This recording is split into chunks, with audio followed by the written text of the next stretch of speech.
আজিৰ কেকটো একেবাৰে চিম্পল ডিজাইনত আছিলে, বিশেষ কালাৰ তেনেকৈ ইউজ হোৱা নাই, অকণমান পিংক কালাৰ ইউজ হৈছিলে। আৰু দিছিলে সৰু ছোৱালী এজনীয়ে, মানে তাই ভনীয়েকৰ বাৰ্থডে কেকটো মোকে দিছিলে। যোৱা বছৰ তাই নিজৰ কেকটো মোকে দিছিলে আৰু এইবছৰৰো তাই কেকটো মোকে দিছে অৰ্ডাৰ। কেকটো আছিলে ষ্ট্ৰবেৰী ফ্লেভাৰ, যোৱাবাৰো ষ্ট্ৰবেৰী ফ্লেভাৰে দিছিলে।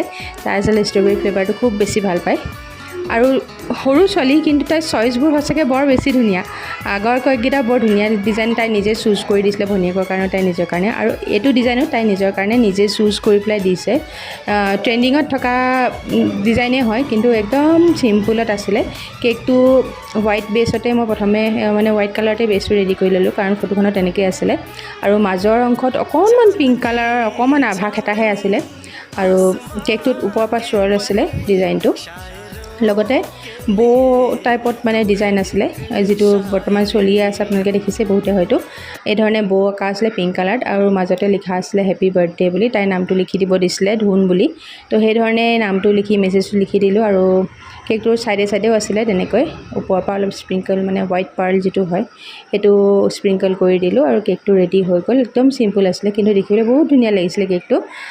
আপোনালোকৰ কেনেকুৱা লাগিছে ডিজাইনটো জনাব। নতুন এটা ভিডিঅ'ত পুনৰবাৰ লগ পাম। আজি ভিডিঅ'টো ইমানতে সামৰিছোঁ। বাই।